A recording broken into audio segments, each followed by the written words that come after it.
ठंड में जुगाड़ू बहू का लकड़ी का घर और घरेलू सामान।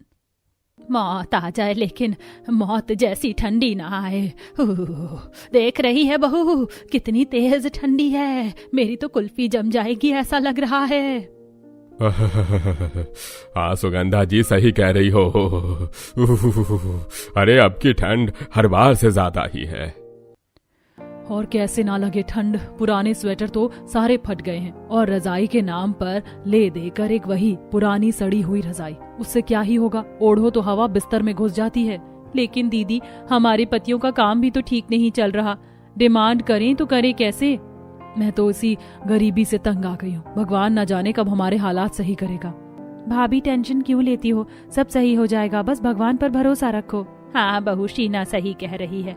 वैसे आज कुमार और सूजल आएंगे तो मैं नई रजाई के लिए कहती हूँ, देख रही है हाथ पैर नीले पड़ गए हैं। पूरा घर खुला है, घर का छप्पर आधा उड़ गया है ठंडी हवाओं से, आखिर कब तक ये बचा रहेगा, ठंड तो लगनी ही है। मुझे तो डर है कहीं घर गिर या ढह ना जाए। मम्मी भूख लगी है, खाना दो ना। मुझे तो भूख और ठंड दोनों लगी है। बेटा थोड़ी देर रुक जाओ, पापा आ जाएंगे तो राशन लाएंगे तो खाना देती हूँ। तारा और नव्या घर में देखती हैं थोड़ा भी राशन नहीं था कि वो बच्चों को कुछ बनाकर दे सके। दोनों बेसब्री से अपने पतियों के आने का इंतजार करने लगती हैं कि तभी कुमार और सुजल ओस में भीगते हुए घर आते हैं। दोनों ठंड से थर थर कांप रहे थे। बाहर बारिश हो रही थी क्या जी? अरे ये क्या आपके कपड़े बाल हर जगह पानी पानी हो रखा है, तालाब में नहाने तो नहीं चले गए थे इतनी ठंड में? तारा तुम भी क्या पागलों जैसी बात करती हो, इतनी ठंड में खुले में कौन नहाएगा भला। मैं नहाने नहीं गया था, ठंड के कारण ओस से भीग गए हम दोनों, बहुत तेज ठंड लग रही है। मैं आग तो जला देती लेकिन लकड़ियां सिर्फ खाना बनाने भर की हैं और राशन भी खत्म है। अरे ये सारी मुसीबतें आज ही आनी थी क्या? अब राशन लाने जाएंगे हम तो बहुत सर्दी हो जाएगी। पापा जल्दी से राशन लेके आओ ना, मैंने सुबह से कुछ नहीं खाया है, भूख लगी है। मासूम बेटी की बात सुनकर कुमार का दिल पिघल जाता है और वो देखता है कि उसकी जेब में केवल 200 रुपए ही पड़े हैं। 200 रुपए में क्या ही राशन आएगा, लेकिन जो भी मिल जाए, अभी परिवार का पेट भरना जरूरी है। इसके बाद कुमार बनिया की दुकान से थोड़ा थोड़ा आटा दाल और चावल लेता है और पास की दुकान से जाकर थोड़ी सी लकड़ियां खरीद कर लेकर आता है। और जब घर आता है तो भैया ये क्या, आप लोग तो खुद लकड़ी फैक्ट्री में काम करते हैं और खरीद कर लकड़ी लाए हो? हाँ, क्योंकि वहाँ हमें फैक्ट्री का एक सामान बाहर ले जाना अलाउड नहीं है और हमारे पर्सनल यूज के लिए वो थोड़े ना लकड़ी देंगे। अब जल्दी से आप दोनों खाना बना दो, बहुत भूख लगी है। इसके बाद दोनों बहुएं एक तसले में आग जलाते हैं ताकि सभी लोग आग सेक लें। तब तक बहुएं खाना बना देती हैं। थोड़ी देर बाद जब खाना बन जाता है तो ये क्या, मम्मी पापा ने दाल चावल आटा सब लाया था और आपने तो पतली भर के खिचड़ी बना दी है, और ये कितनी ज्यादा फीकी है, मुझे तो नहीं खाई जाएगी ये खिचड़ी। बच्चों ऐसा नहीं कहते, खा लो। पापा ने तो राशन लाकर दिया, फिर माँ ने नहीं बनाया, माँ गंदी है। नव्या और तारा तुम दोनों ने ऐसा क्यों किया? अभी अगर बढ़िया सा दाल चावल रोटी बना दे हम तो आप लोग भी भर पेट खा लोगे, लेकिन सुबह फिर से भूखा रहना पड़ेगा और क्या पता कल सारा दिन कुछ ना मिले, इसीलिए अब खा लो चुपचाप। घर की मजबूरी और हालत देखकर सभी चुपचाप खाना खा लेते हैं। बहुएं बच्चों को भी समझाकर खिला देती हैं। देर रात को अचानक बहुत तेज तूफानी हवा आती है और घर का छप्पर उड़ जाता है। पूरे घर में ठंडी हवाएं भर जाती हैं, जिससे ठंड से सबको नींद खुल जाती है और सभी ठंड से कांपने लगते हैं। एक तो हम ऐसे ही परेशान थे, ये ठंडी हवाओं का तूफान भी अभी ही आना था। हे भगवान, कितनी परीक्षा लोगे आप हमारी। भैया अब क्या किया जाए, ये ठंडी हवाएं तो रुकने का नाम ही नहीं ले रही हैं। इसका कुछ नहीं किया जा सकता। पूरी रात घर वाले ठंड से ठिठुर कर फटी रजाई में ही ठंड से बचने की कोशिश करते हैं, लेकिन ठंड कहीं फटी रजाई से कम होने वाली थी।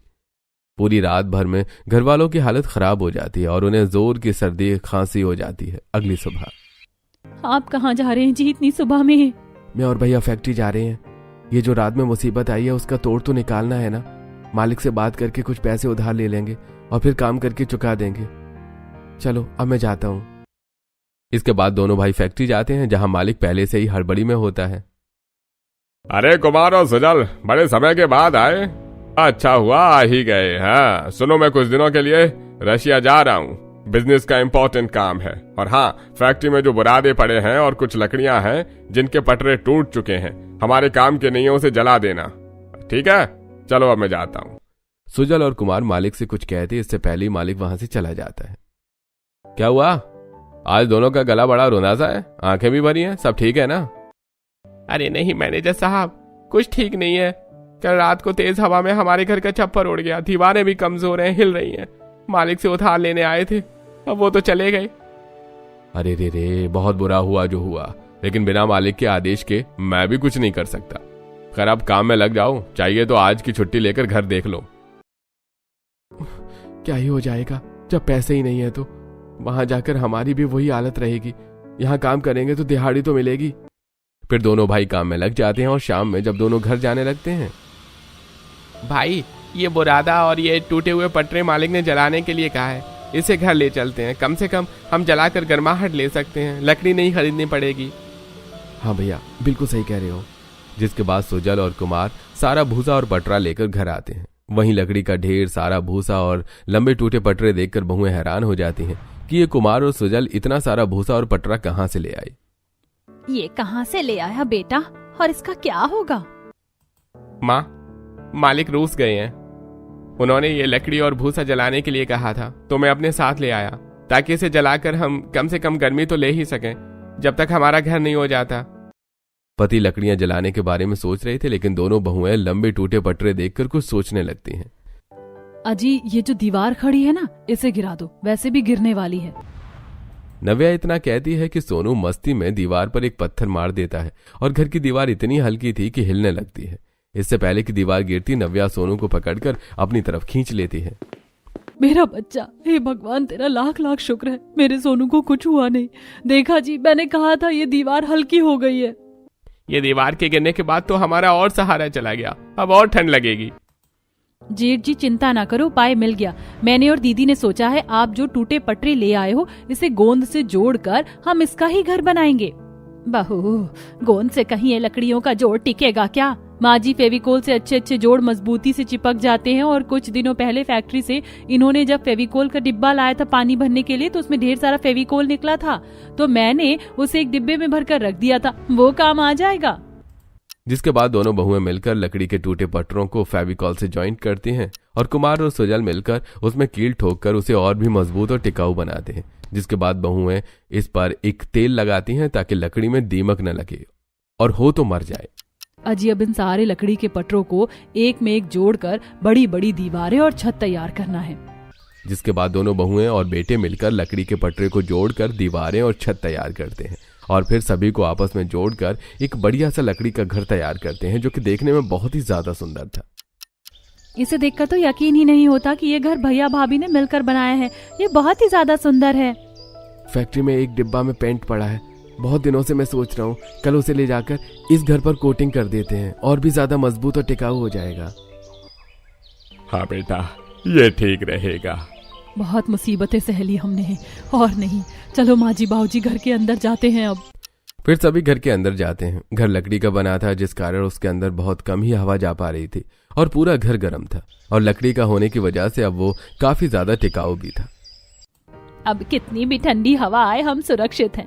थैंक यू बहू, ये जुगाड़ करने के लिए, वरना पूरी ठंडी हमें बाहर ठंड में ही काटनी पड़ती। माँ जी शुक्रिया की क्या बात है, घर के बच्चे अब घर के लिए नहीं करेंगे तो कौन ही करेगा भला। हाँ ये भी सही है। बहू बहुत भूख लगी है, अब 24 घंटे से ज्यादा हो गया, कुछ खाया नहीं है।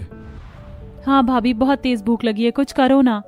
सभी की भूख देखकर नव्या को याद आता है कि जब घर की दीवार गिरी थी तो चूल्हा और बर्तन दोनों उसी समय दीवार के नीचे ही दब गए थे, जिससे सब खराब हो गया। एक और खर्चा, अब बिना बर्तन और चूल्हा के खाना कैसे बनेगा। हमारी गरीबी में आटा गीला, वही कहानी है। अब तो मेरा भी दिमाग काम नहीं कर रहा है। हम इन लकड़ियों से भी बर्तन बना सकते हैं, और आग जलाने के लिए वो भूसा तो है ही। रही चूल्हे की बात, तो हम गैस के आकार का लकड़ी का चूल्हा बना लेते हैं, बीच में लकड़ी डालकर जला देंगे, जिससे ना हमारा लकड़ी से बना गैस जलेगा और खाना भी बढ़िया से पक जाएगा। जिसके बाद दोनों भाई आरी और लकड़ी घिसने वाली मशीन लेकर आते हैं और लकड़ी के पटरों को काट कर बढ़िया से उसे आकार देकर थाली, गिलास, कटोरी, चम्मच, पतीला और बाकी लकड़ी के बर्तन बनाते हैं। बेटा लकड़ी के पतीले में खाना कैसे बनेगा, आग से जल जाएगा ना चूल्हा। तो समझ में आता है कि आग नीचे से आएगी तो जलने के चांस कम है, लेकिन लकड़ी का पतीला खाना रखने के लिए ठीक है। हाँ माँ जी सही कह रही हैं, दीदी हमें लकड़ी के पतीले की जरूरत भी नहीं है, हमारा कुकर और भगोना दोनों ठीक है, मैंने धोकर साइड में रख दिया था उसे।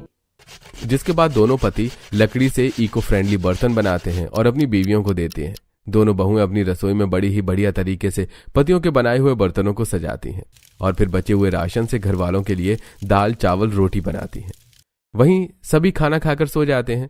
भले ही घर गर्म था और लकड़ी का था, लेकिन रात में तेज ठंडी होने की वजह से गर्म घर में भी घर वालों की हालत खराब हो जाती है। सभी जमीन पर चटाई बिछाकर सो रहे थे। जमीन भी बर्फ की तरह ठंडी पड़ने लगती है। ये क्या, ये ठंडी तो सच में इस बार जान लेने वाली है। अब ठंडी हवाओं का आना बंद हुआ तो घर की जमीन एकदम ठंडी हो गई है। मेरी पीठ तो एकदम अकड़ गई है भैया इस ठंडी की वजह से। घर में सभी ठंड से बहुत ही ज्यादा परेशान हो जाते हैं और उठकर बैठ जाते हैं। एक तो फटी रजाई की वजह से ठंडी थी, ऊपर से जमीन भी बहुत ठंडी थी। अभी तो हमारे पास बहुत सारे लकड़ी के पटरे पड़े हुए हैं, अजी क्यों ना हम माँ बाबूजी के लिए एक बेड तैयार कर देते हैं, उन्हें थोड़ी राहत हो जाएगी। और मैं इस लकड़ी के भूसे से इस फटी रजाई की रुई मिलाकर एक बढ़िया सी रजाई बना देती हूँ ताकि घर वाले आराम से सो सके। जिसके बाद नव्या और तारा मिलकर अपनी पुरानी कॉटन की साड़ियों को हाथ से टाँका मारकर जोड़ती हैं और उसमें फटी रजाई की सुई और लकड़ी का भूसा मिलाकर एक बढ़िया सी गर्म रजाई बनाती हैं और उसे हाथ से सिलती हैं और टाँका मारती हैं। रजाई काफी ज्यादा मजबूत और हल्की थी, जिसे ओढ़ने में भी आसानी होती और वो काफी गर्म भी थी। ये लकड़ियां जल्दी से जुड़ जाएं तो मैं बेड भी तैयार कर देता हूँ। हाँ भैया, तो माँ पापा को रिलैक्स हो जाएगा और हम भी कुछ ना कुछ जुगाड़ कर लेंगे अपने लिए। जिसके बाद सुजल और कुमार मिलकर लकड़ी से 2 बेड तैयार करते हैं, एक माँ पापा के लिए और एक बेड खुद के लिए। पापा आपने हमारे लिए तो बेड बनाया ही नहीं, हमें भी चाहिए। मम्मी आपने भी हमारे लिए रजाई नहीं बनाई, ये तो गलत बात है ना, ये तो गलत है, हमें भी तो ठंडी लगती है ना। दोनों बच्चे बहुत ही ज्यादा जिद करने लग जाते हैं। फिर नव्या और तारा मिलकर दोनों बच्चों की जिद पर उनके लिए एक छोटी सी रजाई बनाती है और सुजल और कुमार अपने लिए बनाया बेड ही बच्चों को दे देते हैं। जिसके बाद बच्चे और घर के बाकी लोग तो आराम से सो जाते हैं, लेकिन दोनों बहुएं और बेटे अभी भी ठंड में घर के एक कोने में बैठे थे। अजी क्यों ना हम इन लकड़ी के पटरों को पूरे फर्श पर बिछा देते हैं, इससे हमें ठंडी नहीं लगेगी और जब वुडन फ्लोरिंग हो जाएगी तो बेड बनाकर घर में और जगह फंसाने की जरूरत ही नहीं पड़ेगी। पतियों को भी बहुओं की बातें जम जाती हैं। जिसके बाद दोनों आदमी मिलकर लकड़ी को जमीन पर बिछा देते हैं और दोनों बहुएं मिट्टी का घोल बनाकर लकड़ी के बीच में गैप भर देती हैं, जिससे कि फ्लोरिंग का गैप भर जाता है। दोनों लकड़ियां आपस में जुड़ जाती हैं, जिससे फ्लोरिंग मजबूत हो जाती है। वहीं अगले दिन देख रही हो कलावती, हमारे गरीब पड़ोसी जिनके पास 1 रुपया नहीं रहते थे, अब वो वुडन फ्लोरिंग करवा रहे हैं। अरे सुबह सुबह मेरी नजर पड़ी, खिड़की से देखा तो इनके घर में वुडन फ्लोरिंग हो रखी है। कहीं डाका तो नहीं डाल दिया ये सुगंधा के पूत ने? अपने बेटे की तरह समझाए क्या कलावती? जीवन भर ताना ही दी हो, अब तो बाज आ जाओ अपनी हरकतों से। वैसे इतने पैसे आए कहाँ से? लकड़ी का घर, वुडन फ्लोरिंग और बेड भी बन गया। इन गरीबों की कौन सी लॉटरी लगेगी? वहीं जो गांव की फैक्ट्री है उसी के मालिक ने लकड़ियां जलाने को कही थी, उसी से हुआ ये सब काम। और आगे भी उसी से होगा बहन, जितना जलना है जल लो, वैसे भी ठंडी में गर्माहट की कमी है, जल ही जाओ। चलो माँ जी, इन चुगलखोरों और जलनशील लोगों से बात करने की जरूरत नहीं है। जिसके बाद दोनों सास बहू वहां से चली जाती हैं और पड़ोस ने बस मुंह टेढ़ा करती रह जाती हैं। वहीं घर पर सुबह से 4 बार गुसल खाना जाना पड़ा, खेतों में जाना बहुत दूर पड़ता है यहाँ से, मेरी तो हालत खराब हो गई है बार बार बाथरूम के चक्कर लगाकर। जब हमने कहा था कि माँ पैसे हैं, सरकार मदद कर रही है, घर में बाथरूम बन जाए, तब तो नहीं मानी। अब हो गई ना ठंडी में हालत खराब, अब क्या करोगी? सुगंधा जी पेट पकड़कर बैठी थी, उन्हें बार बार ठंड के कारण टॉयलेट वॉशरूम लग रही थी। अगर ऐसा ही रहा तो माँ जी की हालत और खराब हो जाएगी। बाहर जा जाकर एक काम करते हैं दीदी, जो बचे हुए लकड़ी के पटरे हैं ना, उससे हम घर के पीछे एक छोटा सा वॉशरूम और टॉयलेट बना देते हैं, जिससे नहाने के लिए भी आसानी होगी और बार बार टॉयलेट के लिए भी बाहर नहीं जाना पड़ेगा। जिसके बाद दोनों भाई गड्ढा खोदने में लग जाते हैं और फिर दोनों बहुएं लकड़ी के घर के पीछे वॉशरूम और टॉयलेट तैयार करती हैं। साथ में दोनों घर के पास ही कटे पेड़ का गट्ठर लेके उससे टॉयलेट का कमोड बनाते हैं और उसे अपने टॉयलेट में फिट करते हैं। वॉश बेसिन भी लकड़ी की ही होती है, उसका वॉशरूम काफी ज्यादा बढ़िया बनकर तैयार होता है। बहू बन गया तेरा टॉयलेट, वरना मैं जाऊं खेतों में। जाओ माँ जी जाओ। जिसके बाद सुगंधा अंदर जाकर फ्रेश होती हैं। मैं अंदर पानी ले जाना भूल गई थी, लेकिन अंदर तो सब कुछ है। वो कैसे? माँ जी, हमने वॉशरूम के ऊपर ही एक लकड़ी की टंकी बनाकर बिठा दिया कि बार बार बाहर से पानी भरने की जरूरत नहीं लगेगी। जब नल आएगा तो खुद भर जाएगा। घर में लकड़ी का वॉशरूम बनने के बाद घर वाले काफी खुश थे। अब उन्हें परेशान नहीं होना पड़ता था, बाहर नहीं जाना पड़ता था। वहीं घर में बहुएं खुद के और पतियों के लिए भी रजाई तैयार करती हैं। रजाई तो ठीक है, लेकिन पहले जमीन ठंडी लगती थी, अब ये लकड़ियां गड़ती हैं सोने पर, इसका क्या करें? अजी, इसका भी जुगाड़ है। देखो, मैंने इन्हें भूसे से गद्दा तैयार किया है। अब हमें परेशान नहीं होना पड़ेगा। जिसके बाद अब सभी आराम से गद्दे पर सोते हैं और बहू और बेटों को परेशान नहीं होना पड़ता। ऐसे ही दिन बीतते हैं और फिर एक दिन, भैया वो पिंकी आना, उसके घर चले, बुक लेनी थी। मेरी बुक वो उठा ले गई थी। देखो इतनी अमीर है फिर भी। मम्मी डांटेंगी तो नहीं, डांटेंगी तो देख लेंगे। और अगर मम्मी को गलती से भी पता चला कि पिंकी ने बुक चोरी की है तो मम्मी और डांटेंगी। इससे अच्छा कि जाकर ले आते हैं। जिसके बाद रितिका और सोनू पिंकी के घर जाते हैं, जहां पिंकी अपने स्टडी टेबल पर बैठकर रितिका की बुक से कॉपी करके लिख रही थी। पिंकी, तो गलत है, तुझे लिखना था तो तू मुझसे मांग लेती। मेरी बुक चोरी करके लाने की क्या जरूरत थी? सॉरी, मुझे लगा तू नहीं देगी इसीलिए मैंने चुरा ली, बट मैं वापस करने वाली थी। हाँ ना, करने वाली होती तो कॉपी थोड़ी ना करती। कोई ना, जल्दी से लिख कर दे दे। पिंकी फटाफट लिखने लगती है। वहीं सोनू और रितिका पिंकी का कमरा देखने लगते हैं, जो कि पिंकी कलर का था और काफी सुंदर डेकोरेटेड था। वहीं पिंकी का डेस्क भी काफी सुंदर था। वो अपने स्टडी टेबल पर बैठकर आराम से फटाफट सारा होमवर्क कर लेती है और सोनू रितिका को बुक वापस कर देती है। दोनों बच्चे पिंकी का स्टडी टेबल देखकर काफी ज्यादा आकर्षित होते हैं और घर आकर माँ से जिद करने लगते हैं। बेटा, जिद नहीं करते, आप जमीन पर भी तो पढ़ सकते हो। बुआ, स्टडी टेबल पर पढ़ने से माइंड एक्टिव रहता है, जल्दी होमवर्क होता है और ऐसे में तो नींद ही पूरी नहीं होती। और जमीन पर बैठकर पढ़ने से नींद आने लगती है। हमारे बच्चों ने कभी कुछ नहीं मांगा, अब पढ़ने के लिए ही कोई चीज की जिद कर रहे हैं। हम इतना तो कर ही सकते हैं, और जमीन पर बैठकर सच में ठंडी भी लगती है। जिसके बाद कुमार और सुजल मिलकर बच्चों के लिए स्टडी टेबल तैयार करते हैं और बच्चे अब खुश हो जाते हैं। ऐसे ही दिन बीत रहे थे। दोनों बहुएं घर का सारा काम करती हैं और घर वालों को ठंडी से बचाने के लिए हर प्रयास करती हैं, लेकिन खुद ठंडे पानी में बर्तन धोती हैं, कपड़े धोती हैं, जिससे धीरे धीरे दोनों की तबीयत खराब हो जाती है। भैया देखो ना, भाभी को सारा दिन ठंडे पानी में काम करती हैं, बर्तन कपड़े धोती हैं, और अब दोनों को बुरी वाली सर्दी खांसी हो गई है। अरे ओ शीना, इतनी फिक्र भाभी की तो घर वालों को बोल कि वॉशिंग मशीन ले आए। हाँ, और नहीं तो क्या, ये नंदे कभी सगी हो ही नहीं सकती।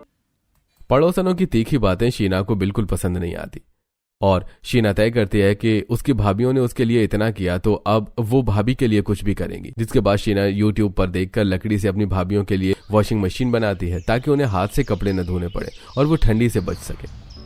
अरे वाह शीना, ये तो काफी ज्यादा सुंदर है और टिकाऊ भी है। तुझे देखकर हम सोच रहे हैं एक डिश वॉशर और गीजर भी तैयार कर दें, ताकि दोनों की मेहनत थोड़ी कम हो जाए। जिसके बाद तीनों भाई बहन मिलकर गीजर और डिश वॉशर भी तैयार करते हैं और फिर दोनों भाई मिलकर उसकी वायरिंग करते हैं और फिर दोनों बहुओं को लकड़ी से बना डिश वॉशर, वॉशिंग मशीन और गीजर गिफ्ट करते हैं। ये देखकर दोनों बहुएं बहुत ही ज्यादा खुश हो जाती हैं। थैंक यू जी, हमने कभी नहीं सोचा था आप लोग हमारे लिए इतना करोगे। हमारे पास पैसे तो नहीं है, लेकिन इस परिवार में प्यार बहुत है, इसलिए तो बिना पैसे के भी सब कुछ हो गया। अब बहुओं को सारा दिन पानी में काम करने की जरूरत नहीं पड़ती और बहुएं घर में लकड़ी की वॉशिंग मशीन, डिश वॉशर में ही कपड़े बर्तन धो लेती हैं और नहाने के लिए अब वॉशरूम में गीजर भी था। हमने ठंडी से बचने की कितनी कोशिश की, लेकिन ये ठंडी है कि कम ही नहीं होती, बढ़ती ही जा रही है। दीदी, हमारे पूरे स्वेटर खराब होते जा रहे हैं। घर में कुछ बोरियां पड़ी हैं, मैं सोच रही हूँ बोरियों में लकड़ी का बुरादा भरकर हम मोटे जैकेट बना लेते हैं, राहत मिलेगी थोड़ी। हाँ देवरानी जी, सही कह रही हो, वरना ये ठंडी तो जान ले लेगी हमारी। मैं बोरी लेकर आती हूँ, फिर हम उससे जैकेट बनाते हैं। जिसके बाद दोनों बहुएं बोरे काटकर उसमें बुरादा भरकर मोटे डबल लेयर जैकेट तैयार करती हैं, जो कि बहुत ही ज्यादा गर्म थे और घर वालों को अब ठंडी से काफी राहत मिलती है। ऐसे ही बहुएं लकड़ी से हीटर तैयार करती हैं ताकि घर गर्म रहे और घर में अलमारी भी बनाती हैं ताकि सारा सामान व्यवस्थित रह सके। और सुगंधा कैसी हो? जैसी दिख रही हूँ वैसी ही हूँ। बताओ कौन सी चुगलखोरी करने आई हो? अरे नहीं नहीं बहन, मैं कहाँ चुगलखोरी करूंगी, मैं तो बस तुमसे मिलने आई थी, तुम्हारा घर देखने आई थी। हम तो ये देखने आए थे कि जिन गरीबों के यहाँ खाना बड़ी मुश्किल से बनता है, वो इतने ऐशो आराम के सामान कहाँ से ला रहे हैं। हमें आपकी तरह हराम के खाने की आदत नहीं है ना कुसुम आंटी। एक एक चीज हमने बड़ी मेहनत से बनाई है और हमारी मेहनत ही है ये जो आज हम ठंडी से खुद को बचा पा रहे हैं। बहू का टेढ़ा जवाब सुनकर कुसुम की बोलती बंद हो जाती है। अरे नव्या और तारा, तुम कहाँ कुसुम की बात पर ध्यान देती हो? वो तो थोड़ी बड़बोली है ही। सुनो ना, ये वॉशिंग मशीन बहुत बढ़िया है, मेरे लिए भी बना दोगी क्या? मैं बदले में जो पैसे मांगूंगी दे दूंगी। मेरे घर में वुडन फ्लोरिंग करनी है, बस ये लो 2000 रुपए एडवांस। वैसे तो बोलने लायक मुंह नहीं है, लेकिन बहू मेरा घर ना पूरा टिक नहीं रहा है। मैं सोच रही थी मेरे घर के पीछे एक लकड़ी का घर बनवा दूं तो बढ़िया था। जो पैसे होंगे ले लेना अपना। ठीक है। सारी पड़ोसनें बहुओं को एडवांस देकर चली जाती हैं और बहुएं भी बहुत ही ज्यादा खुश हो जाती हैं कि जहां अब तक उनके घर में गरीबी छाई थी, कम से कम अब पैसे का जुगाड़ तो होगा। तुमने इतने सारे ऑर्डर ले लिया, लेकिन लकड़ी कहाँ से आएगी? ये लो, इतने पैसे एडवांस मिले हैं, आप अपनी ही फैक्ट्री में कम पैसों में लकड़ी खरीद लो और टूटे पटरे तो सस्ते में मिल ही जाएंगे। हाँ बिल्कुल। फिर क्या चिंता, हम उन्हीं पटरों से पड़ोसनों का बेड, वुडन फ्लोरिंग और वॉशिंग मशीन तैयार करेंगे। जिसके बाद दोनों के पति फैक्ट्री से सस्ते में लकड़ियां लेकर आते हैं और दोनों बहुएं अब उन लकड़ियों से बेड, अलमारी, वॉशिंग मशीन, हीटर सब बनाकर पड़ोसनों को बेच देती हैं और सुषमा का बेड भी बनाकर दे देती हैं। वाह बहू, थैंक यू सो मच। हमने तुम्हें कितना बुरा भला कहा, गरीबी का मजाक उड़ाया, लेकिन तुमने कभी भी हमारा बुरा नहीं चाहा और हमारी मदद भी की। वाह, ये गीजर तो बहुत बढ़िया है, थैंक यू बहू। बाजार में यही सब सामान कितना महंगा मिलता है, लेकिन तुम्हारी वजह से हमें भी किफायती रेट में मिल गया सब। मोहल्ले की सारी पड़ोसनें जो अब तक बहुओं को खरी खोटी सुनाती थी, उनकी गरीबी का मजाक उड़ाती थी, अब सब लाइन पर आ जाती हैं और उनका काम बनते ही वो गरीब बहुओं की चापलूसी करने लगती हैं। अब ऐसे ही बहुओं के घर पर लोगों की लाइन लगने लगती है। हमेशा कोई ना कोई उनसे लकड़ी का जुगाड़ू सामान बनवाने आता है। एक दिन, बहन जी, मैं बहुत गरीब हूँ, मुझे हीटर की जरूरत है, क्या आप मेरे लिए हीटर बनाकर देंगी? जी भाई साहब, जरूर मदद करूंगी आपकी, आप चिंता ना करें। ये लो, मेरे पास केवल 500 रुपए ही हैं। कोई बात नहीं, इस ठंड में सबका भला हो यही बहुत है। भगवान की दया से हमारा भी भला हुआ। जिसके बाद नव्या योगेश को हीटर बनाकर दे देती है और योगेश खुशी से उसे लेकर जाता है और जब इस्तेमाल करता है, अरे ये हीटर तो पहले वाले हीटर से भी ज्यादा किफायती है। बाजार में हीटर इतना महंगा आता है, लेकिन सही से काम भी नहीं करता कभी कभी, और ये हीटर तो ब्रांडेड हीटर के मुकाबले भी बड़े काम का है। इस तरह योगेश पूरे गांव में अब गरीब बहुओं का खुद तारीफ करता है और गांव के लोग भी अब बहुओं के घर जाकर उनसे सामान बनवाने लगते हैं। एक समय था जब हम गरीबी और भुखमरी से जूझ रहे थे और आज देखो लोग लाइन लगाकर खड़े हैं हमारे घर के सामने। हाँ माँ जी, सब समय समय की बात है। मैं तो सोच रही हूँ हम सामान बनाकर बाजार में दुकान लगा लेते हैं, वरना घर के बाहर बहुत ही ज्यादा भीड़ हो जाएगी और मोहल्ले वालों को दिक्कत होगी। हाँ छोटी बहू बिल्कुल सही कह रही है। जिसके बाद सभी घरवाले मिलकर लकड़ियों से हीटर, गीजर, अलमारी, बेड, वॉशिंग मशीन और डिशवॉशर जैसी चीजें बनाते हैं और कुमार और सुजल बाजार में बेचने जाते हैं, जिससे उनकी दुकान पर खूब लाइन लगती है और लोग खुशी से उनसे सामान लेते हैं, जिससे उनकी अच्छी बिक्री होने लगती है। ऐसे कुछ दिन बीत जाते हैं और दोनों भाई अच्छा पैसा कमा लेते हैं। फिर एक दिन, अरे ओ कुमार और सुजल, ये क्या सेठ को धोखा देकर नया बिजनेस शुरू कर लिया? सेठ ने कल तुम्हें फैक्ट्री बुलाया है। दोनों भाई बहुत ही ज्यादा घबरा जाते हैं। सेठ जी गुस्सा न करें, हमने उनकी ही लकड़ियों से इतना सब कुछ किया है। जाकर देखते हैं भैया, वैसे भी हमने बाद में जितनी लकड़ी ली उसके पैसे दिए हैं, फ्री में थोड़े न ली है। अगले दिन दोनों फैक्ट्री में जाते हैं। अरे भाई, क्यों सुजल और कुमार, मैं रशिया क्या गया, तुम दोनों ने तो अपना काम शुरू कर दिया। जो लकड़ी जलाने को दी थी उससे ही घर और घरेलू सामान बना दिया। भाई बहुत बढ़िया है, और मुझसे ही लकड़ी खरीद कर पैसे भी कमा रहे हो, मानना पड़ेगा भाई। माफ करना सेठ जी, अगर कुछ गलती हुई हो तो हम ये काम छोड़ देंगे। अरे नहीं नहीं, बिल्कुल नहीं, मैं तो तुम्हें बिजनेस पार्टनर बनाना चाहता हूँ। अरे भाई, रशिया में लकड़ी के घरों की काफी डिमांड है और यूके में भी हम ये काम शुरू कर रहे हैं। यहाँ से लकड़ी के घर के पार्ट्स बनाने होंगे और वहाँ ज्वाइन ही करना होगा।